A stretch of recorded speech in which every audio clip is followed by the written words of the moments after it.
Well, a very good afternoon to you, Nompo. Of course, this is not a trial, but an investigation to determine whether the conduct of the NGOs and government had basically led to the death of the 144 patients. So, in opening statements, lawyers for 44 deceased under Section 27 had basically said the inquest is a solid platform given the findings of the arbitration and the award to the families, and that the Health Ombudsman's findings point to the actions of the department and the NGOs leading to the deaths of the mental health patients. So the lawyers basically said the inquest is a solid platform given the findings of the arbitration and the award that was given to the families, and also that all evidence of the Ombudsman had pointed to the death by unnatural causes.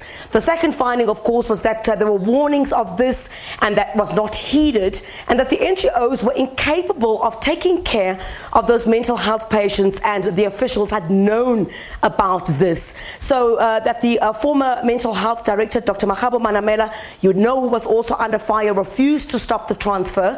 Manamela, we understand, will also be called during the course of these hearings, and that these sites basically were of death and torture, and officials had basically brushed off the dangers. So the lawyers said there was no good reason to depart from retired Chief Justice Dehydration Moseneke's findings.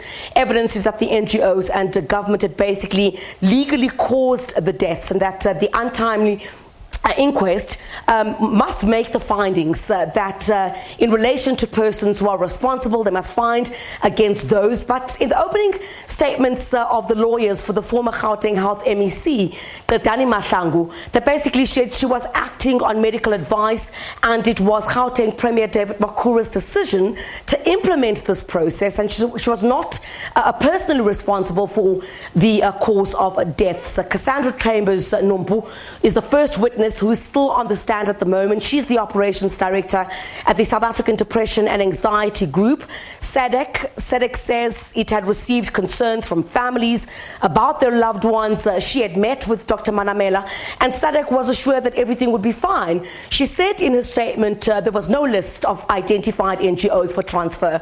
Plans were not clear. There was no clear figure of people who are going to be moved. Absolutely nothing. There was no clear plan when SADC had met with Dr. Manamela and others, and that SADC was even threatened when they went to the media about this, and that basically said there were some instructions, not to defy leadership, in this instance not to defy or question the stance that the Department of Health had taken at the time. So Criselda, if heads are going to roll, which heads do we expect to roll?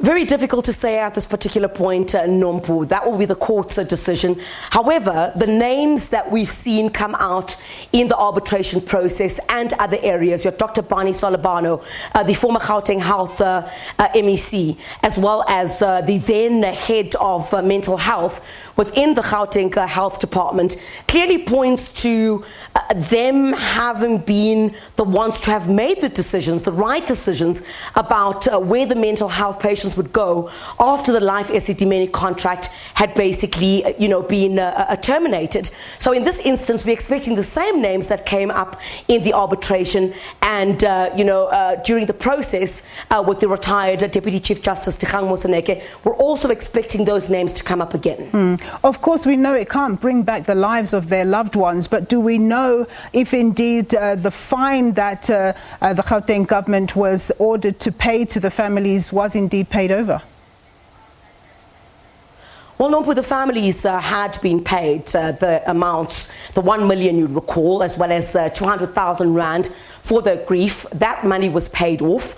And still, the families are saying that while this money is there, it doesn't bring back their loved ones. And I mean, a process like this, for example, Nompu, which, 5 years later is being held, is certainly going to open up very old wounds that the family has been trying to deal with relation to how their loved ones had died.